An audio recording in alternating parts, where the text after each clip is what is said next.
लोकसभा चुनाव में नामांकन के बाद बसपा सांसद श्याम सिंह यादव ने जिस तरीके से कहा था कि नहीं ये चुनाव वो जीतेंगे, लेकिन उनके एक बहुत बड़े सहयोगी सलीम खान, जिन्होंने 2019 के चुनाव में अपना सब कुछ दांव पे लगा दिया था और उनको जीत दिलाने में अहम भूमिका निभाई थी, लेकिन जिस तरीके से श्रीकांत रणजीत सिंह का टिकट कटा, उसके उनके टिकट कटने के बाद सलीम खान आहत हुए और पार्टी की नीतियों के जो बातें थी खुल के बात रखी और उसके बाद उन्होंने अपने सभी पदों से इस्तीफा दे दिया। उसके बाद श्याम सिंह यादव ने एक पलटवार किया। उन्होंने कहा कि सलीम खान जो है लोभ लालच के चलते ही सत्ता के साथ रहने वाले व्यक्ति हैं और इसीलिए उन्होंने पार्टी छोड़ी है। हम खुद ही बात करेंगे सलीम खान जी, बहुत बड़ा आरोप लगाया है बसपा सांसद श्याम सिंह यादव ने, क्या कहना चाहेंगे? पहले तो ये मैं कहना चाहता हूँ कि सांसद जी को ये वक्तव्य नहीं देना चाहिए था, इतने बड़े सदन के वो सदस्य हैं। बहरहाल जब उन्होंने दे ही दिया है तो उसका जवाब भी सुन लें। सलीम खान कभी लोभ लालच के लिए राजनीति नहीं किया और कहते हैं सत्ता पक्ष में 2013 में समाजवादी पार्टी की गवर्नमेंट थी, सारे नेताएं हमारे टच में थे, जानते थे, हमको आते थे, मिलते थे। उस समय मैंने बहुजन समाज पार्टी का दामन थामा था, जिस समय यहाँ गवर्नमेंट थी समाजवादी पार्टी की। वो कैसे ये बात कह रहे हैं कि सत्ता के लोभ में? हो सकता है मोदी जी से बात हुई हो, योगी जी से, शाह जी से बात हुई कि उनको हम लोग अपने साथ ले रहे हैं और सत्ता का लोभ उनको छुपाएंगे। और इंजॉय की बात कर रहे हैं। राजनीति इंजॉय का नाम है, राजनीति सेवा का नाम है, जिसमें जनता को सुख दुख में अपना समय दिया जाता है, अपना पैसा, अपना रुपया, अपना परिवार को त्याग के राजनीति की जाती है, न कि इंजॉय की ये जगह है राजनीति। नहीं, किस तरीके जो उन्होंने आरोप लगाया एंजॉय का, वो कह रहे हैं कि सलीम खान जी ने एंजॉय किया, राजनीति करते हैं, तो इसको आप किस नज़रिए से देखते हैं? अब इंजॉय तो हमको लग रहा है कि सबसे ज़्यादा उन्होंने किया। 5 साल के अंदर सबसे ज़्यादा इंजॉय उन्होंने किया। हो सकता है वो वक्तव्य हमारे ऊपर बोल रहे हैं, आप तो क्या देखते हैं। एंजॉय किया उन्होंने? अब वो लगता होगा उनको इंजॉय, वो हम हमारे ऊपर कह रहे हैं क्या इंजॉय किए हैं। राजनीति में तो वही कहते हैं ना, सेवा के लिए।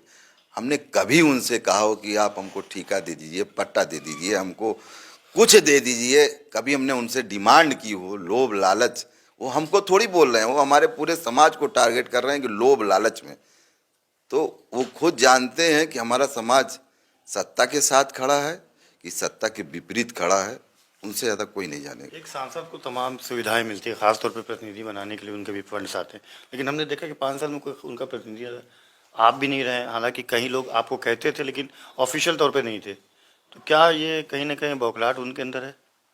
प्रतिनिधि तो अपनी लोकसभा को बनाया जाता है कि जो सांसद नहीं रहते हैं मौजूद, तो लोगों की सुविधा के लिए जो जनप्रतिनिधि होता है उसका एक प्रतिनिधि होता है कि सारे काम वो देखे। लेकिन मैंने तो नहीं देखा। ये तो सवाल आप पूछिए कि आपका 5 साल में प्रतिनिधि यहाँ कौन था, वो जानकारी वो खुद अपने मुंह से देंगे। जो क्या क्या प्रतिनिधि यहाँ सदन का था, सदर का था, वो बताएंगे आपको। उन्होंने कहा कि बहुत विकास का कार्य 5 साल में उन्होंने किया, सभी लोग जानते हैं। आप कितना सहमत हैं?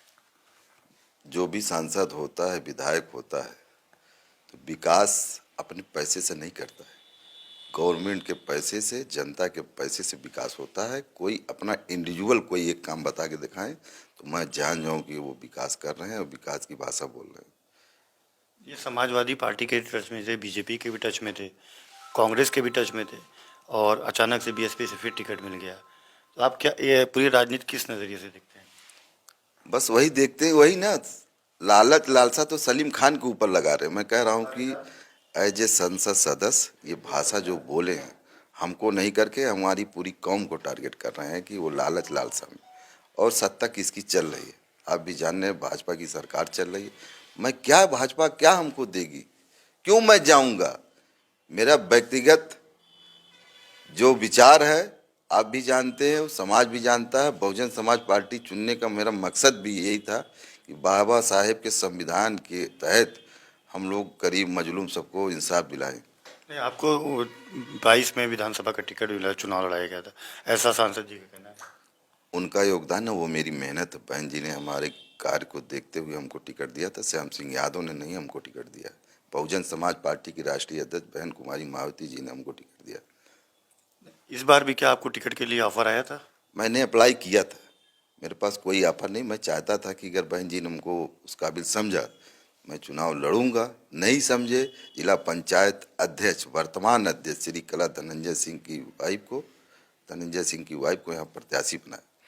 मैं भी सोचा कि हाँ, इससे बड़ा कोई प्रत्याशी जिले में मिल नहीं सकता बहुजन समाज पार्टी में, लेकिन आयन वक्त पे 12 बजे इल्जाम लगा के काट दिया गया कि उन्होंने मना कर दिया।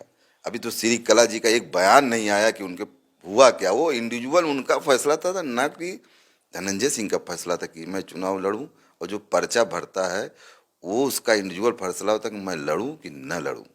ये लोग जो आरोप लगा रहे हैं, धनंजय सिंह ने मना कर दिया। समझ रहे हैं? सच्चाई कितनी है? निराधार झूठ है। मैं इस चीज को मानता हूं कि ये झूठ है। अगर सुबह तक इंतजार करते, हम लोग कहते श्री कला जी से कि आप चुनाव लड़िए, उनके समर्थक इतने पहले से ही बीएसपी में चल रहा था, ऊपर से खेल चला था, जरूर दिल्ली से चल रहा था। जरूर कहीं न कहीं है इसमें संदिग्ध है मामला। क्या बीजेपी की बी टीम बन चुकी बीएसपी? अब बीसी मैं तो नहीं जान रहा हूँ, जग जाहिर है क्या हो रहा है इसमें, लेकिन हमारे समाज का बहुत बड़ा नुकसान हो रहा है जिसमें ये उनकी भूमिका। उत्तर प्रदेश में 80 में कै सीटें बीएसपी के अब आएगी? तो 4 तारीख को पता चलेगा क्या होगा। फिलहाल सलीम खान किस दल के साथ रहेंगे? मैं बाबा साहेब के संविधान के साथ हूँ, रहूँगा। आने वाले समय में मेरा मोमेंट वही है, वो आपको पता चल जाएगा।